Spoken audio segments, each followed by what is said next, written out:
మార్గమును లేదు, అందరూ పాపం చేసి దేవుడు అనుగ్రహించే మహిమను పొందలేకపోతున్నారు. చాలు.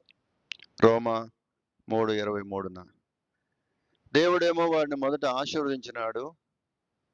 ఏంటి ఆశీర్వాదం అంటే, వారు భూమి మీద ఫలించాలని, విస్తరించాలని, భూమిని నిండించాలని, భూమిని లోపరుచుకోవాలని, భూమి అందంతటి కూడా మానవుడు ఒక అధికారిగా, ప్రభువుగా ఉండాలని దేవుని ఉద్దేశం అయితే,